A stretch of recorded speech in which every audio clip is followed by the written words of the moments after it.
자, 좀 전에 기호는 기표와 기 간의 결합이다라고 말씀드렸는데요. 이제 우리가 지금 물어야 될 건 이거죠. 그렇다면 기표는 왜 하필 그 기와 결합되었는가? 그리고 기 쪽에서는 왜 하필 그 기표와 결합되었는가? 즉, 하나의 기호가 만들어질 때 이 거기에 해당하는 기표와 이 기 간에는 도대체 어떤 관계가 있는 것인가? 이런 질문에 대해서 소치르는 대답을 내렸는데요. 그게 바로 소치르 언어학의 제1원칙을 형성하고 있습니다. 그게 뭐냐면은 기호의 자의성 태제예요. 기표와 기 간의 결합 관계는 자의적이라고 소치르는 말합니다. 아비트레라. 자의적. 그래서 자의적이라는 것은 임의적이라는 말이기도 한데요. 이게 의미하는 뜻이 정확하게 뭐냐면은 필연적인 이유가 없다는 말입니다. 필연적이거나 자연적인 의미가 없어요. 이유가 없어요.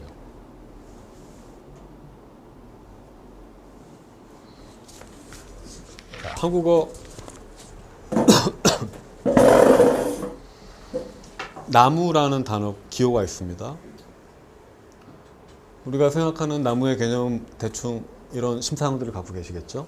나무. 근데 이거를 다른 언어권에서는 다르게 표현하죠. 영어에서는 트리. 네. 독일에서는 바움. 불어에서는 아구르예요. 자, 하나의 개념 내지는 관념이 있고 이 관념을 나타내는 기호 내지는 기표들이 나무, 트리, 바움, 아구르 뭐 이렇게 되는 셈인데 왜 다양한 언어권에서 이렇게 기표들이 다를까? 이때 우리가 함정에 빠질 수도 있습니다. 다른 이유는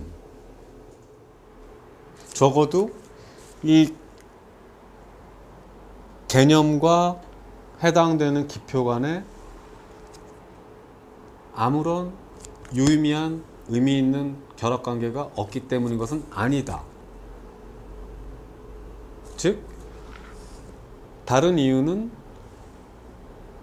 하나의 언어에서 해당하는 단어, 기표가 그 기와 관련된 무언가를 그 안에 함의하고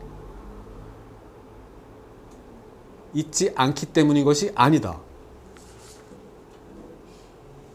달리 말하면은 하나의 언어에서 예를 들어 나무라는 기표는 한국에서 나무라는 기표는 나무라는 어떤 보편적 심상과 관련된 무언가를 그 개념적인 무언가를 그 안에 함축하고 있다 또는 포함하고 있기 때문이다. 다만 한국어 안에서만 그게 통용될 뿐이고 다른 언어에서는 그게 비록 다른 방식으로 표현되긴 했지만 여전히 저 개념적인 어떤 것을 그 안에 포함되고 있다. 이렇게 보면 결국 아까 처음에 말씀드렸던 전통적인 언어관 재현이론으로 돌아가게 되는 겁니다. 근데 소치르는 지금 기표와 기의 간에 아무런 필연적인 관계가 아무런 당연하거나 자연스러운 관계가 없다라고 말을 하고 있어요. 그러니까 이유가 없단 말이에요. 이걸 묵은것성이라고 하는데 묵은것성 다른 말로 기호의 묵은것성은 곧 기호 체계 바깥에서 그 어떠한 이유도 찾아낼 수 없다는 얘기입니다. 기호의 결합에 있어서 그 어떠한 근거도 기호 체계, 즉 구조, 랑그 밖에서는 찾아낼 수 없단 말이 돼요. 이 나무라는 기호와 외부에 있는 저 나무 또는 개념으로서의 저 나무 간에는 그 어떠한 필연적인 관계도 없어요. 우리는 저 개념을 나무가 아니라 너무라고 부를 수도 있었을 테고 놈이라고 부를 수도 있을 테고 나물이라고 부를 수도 있을 테죠. 하지만 어쨌거나 우리는 그냥 나무라고 부르고 있을 뿐이에요. 그러니까 뭐로 부르든 사실 상관이 없다는 얘기죠. 물론 여기서 이의를 제기할 수 있습니다. 의성어가 있잖아요. 예를 들어 멍멍 이런 의성어 같은 경우는 어느 정도 분명히 사물과 관계된 어떤 실제적인 것을 닮으려고 우리가 인위적으로 노력한 결과가 아니냐? 소치르도 이 부분을 인정합니다. 다만 소치르가 볼 때 의성어는 상당히 제한적이에요. 몇 개 안 됩니다. 예외적이라는 거죠. 하지만 언어 자체의 본질에 부합되는 대부분의 기호들은 소치르가 볼 때 분명히 그 기표와 기의 간의 관계에 있어서 자의적이다. 즉 기표와 기의 간의 관계에 있어서 그 어떠한 필연적인 이유나 자연적인 이유가 없다라고 소치르는 보는 거죠. 신호등의 예도 소치르가 들고 있는데 신호등 보면은 파란색은 가시오, 빨간색은 서시오, 노란색은 서행하시오 정도를 의미한다고 보는데 이때 빨간색이 정지라는 어떤 뜻을 그 자체 안에 자연적으로 지니고 있는가, 그 색깔적인 어떤 물질적인 속성 안에 서야 한다라는 어떤 기호적 개념적인 의미를 지니고 있는가, 그렇게 보기 힘들죠. 빨간색은 문화권마다 굉장히 다양한 의미들을 풍부하게 갖고 있었습니다. 때로는 뭐 사랑을 상징하는 정열의 색으로 쓰기도 했고 혁명을 상징하는 뭐로 쓰기도 했고 빨간색은 굉장히 다양한 함의를 담고 있는데 이런 것들이 문제는 일관성이 없다는 거예요. 반드시 빨간색이 정지를 의미해야 된다는 법은 없죠. 오히려 신호체계가 그렇게 잡힌 이유는 색깔별에 따라서 우연히 임의적으로 형성됐다라고 보는 게 맞겠죠.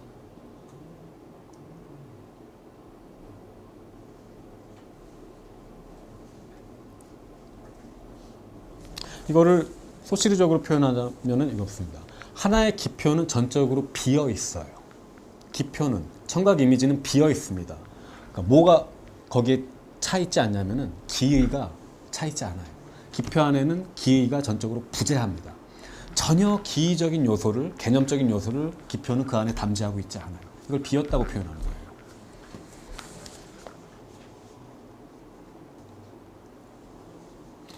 반드시 하나의 기표가 저 기의랑 결합될 이유가, 반드시 그랬어야만 할 이유가 전혀 없다는 거죠.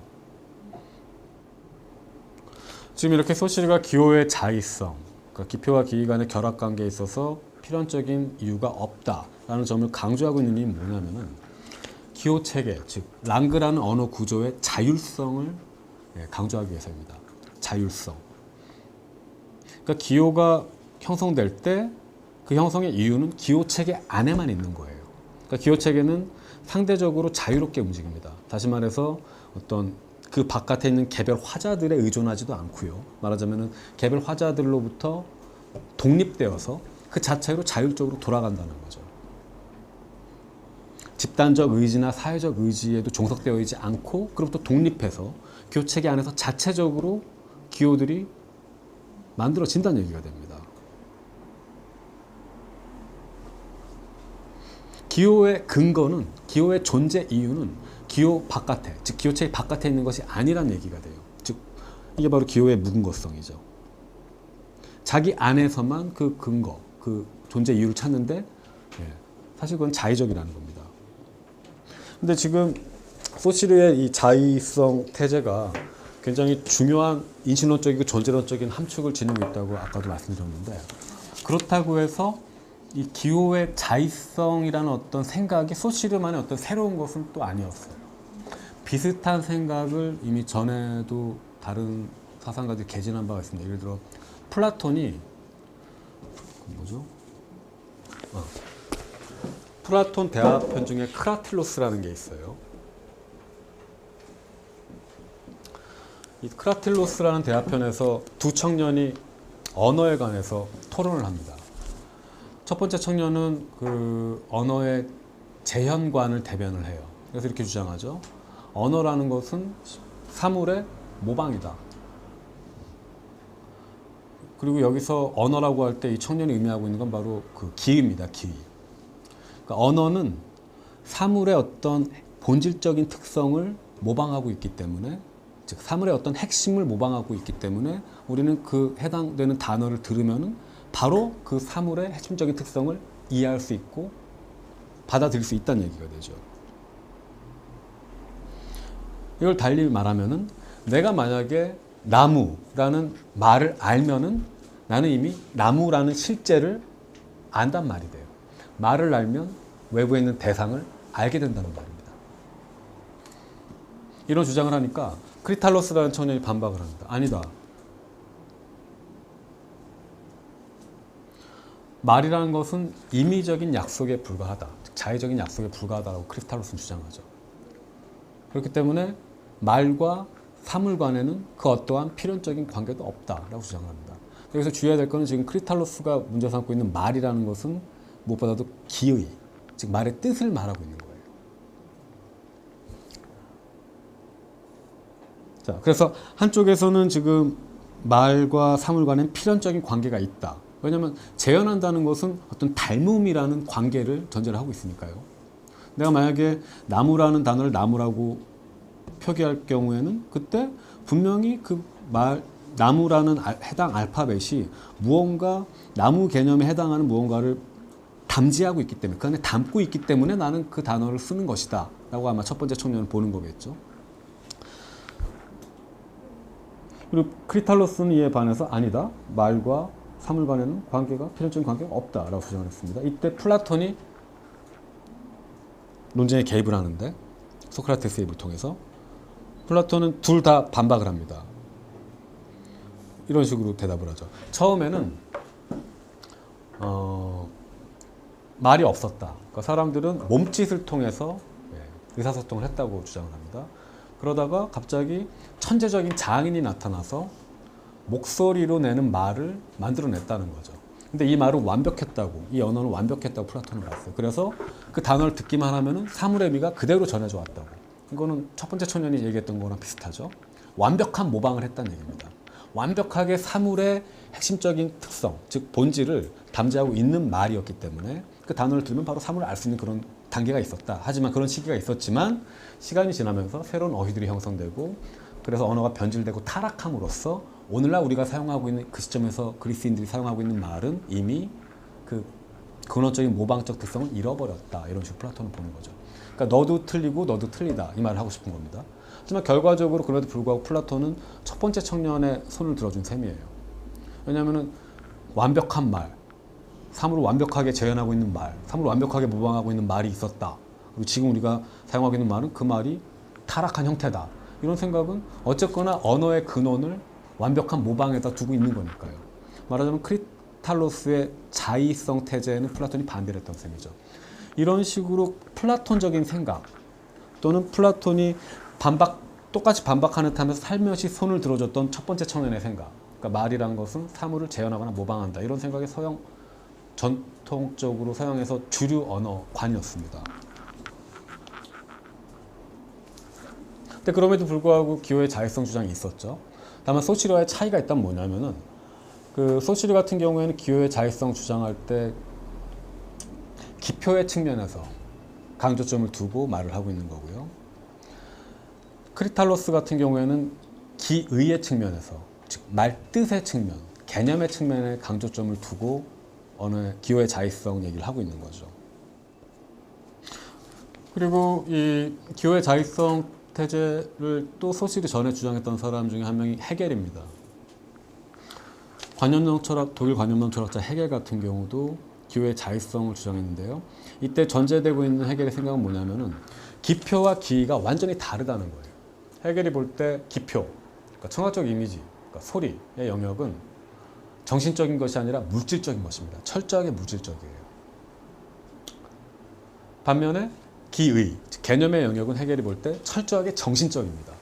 그 정신적인 것과 물질적인 것, 이성적인 것과 감성적인 것, 헤겔이 볼 땐 확연하게 구별되고 확연하게 다른 것들이기 때문에 하나가 다른 하나의 어떤 요소를 지니고 있다라고 볼 수 없었던 거죠. 그러니까 이 둘은 완전히 서로 이질적으로 다른 것들이고 서로 각기 저마다 완전히 다른 차원에 속한다. 그렇기 때문에 이 둘 간에 어떤 필연적인 관계가 있을 수 없다라고 헤겔은 본 거예요. 그러니까 기호의 자의성 태제를 주장을 한 셈인데, 그렇다면 어떻게 자의적으로 연결이 되는가? 이때 헤겔은 그 자의성을 지닌 주체를 개별 담화자, 헤겔식 용어로 말하자면 정신, 인간의 의식으로 봅니다.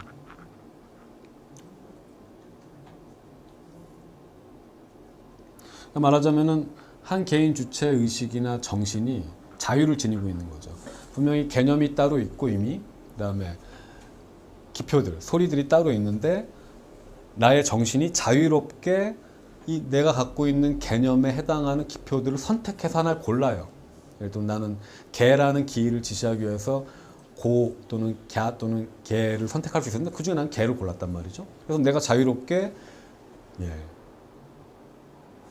개념을 이 기표에다가 육화시킵니다. 물질에다가 형식을 구현시켜버려요. 그러니까 자유로운 정신이 자유롭게 선택해서 기호를 만들어냈기 때문에 자유로운 정신이 자유롭게 선택해서 기표와 기를 결합시켰기 때문에 기호는 자의적이다 라고 해겔은 주장하는 거죠. 이때 기호의 자의성은 어떤 관점에서 해겔에 의해서 설명되고 있냐면은 기호 사용자의 관점에서, 즉 정신의 관점에서 설명이 되고 있어요. 근데 소시르가 말하는 기호의 자의성은 이것과 완전히 다르죠.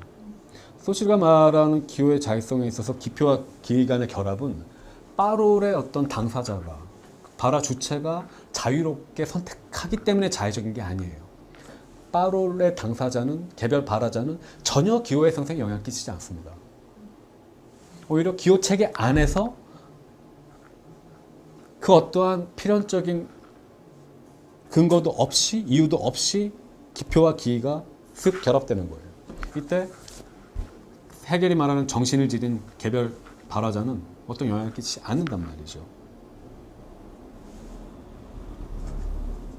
그러니까 결국 소치르가 기호의 자의성 태제를 주장했다고 할 때 기호의 자의성이 함의하고 있는 그 기표와 기 간의 결코 필연적이지 않은 연결관계라는 생각 자체는 분명히 이전부터 있었어요. 고대 그리스 시대도 있었고 크리탈로스, 플라톤의, 그 다음에 해겔, 19세기 관념론의 시대도 있었지만 그럼에도 불구하고 이 결합 관계에 있어서 의미의 기의 중심을 두거나 아니면 발화자의 중심을 두는 이 두 가지 관점을 완전히 떠나서 소시르는 기호 체계의 자율성을 주장하는 가운데 기호의 자율성 태제를 완전히 혁신시켜버린 거죠. 이게 무슨 말이냐면 결국 크리탈로스와도 다르고 해겔과도 다르니까 이렇게 되는 거죠. 실제에서도 언어 체계는 떨어져 나왔고 주체 의식으로부터도 언어 체계는 떨어져 나온 거예요. 실제와 주체의 생각으로 독립해서 언어 체계는 그 자체로 독립적으로 자율적으로 기능하고 있다. 이런 생각을 소시르가 결국 주장하고 있는 셈이죠. 결국 기호의 자의성 태제를 통해서 다시 말해서 인간의 의식이 또는 정신이 기표와 기를 결합하는 것이 아니다. 그런 자유를 빠롤의 주체가 갖고 있는 것이 아니다. 기호 체계 안에서 기호는 자율적으로 생성된다. 이런 생각을 통해서 소시르가 지시하고 있는 건 바로 또 이런 결론이죠. 언어가 의식에 선행한다. 언어에 대한 의식에 대한 언어의 선행성을 결국 소시르는 얘기하고 있는 겁니다.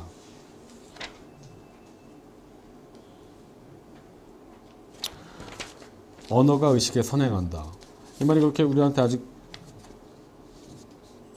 충분히 납득 가능하게 다가오진 않을 텐데요. 이 부분을 우리가 이제 기호의 가치 문제와 차이 문제를 다루면서 더 명확해질 것 같습니다.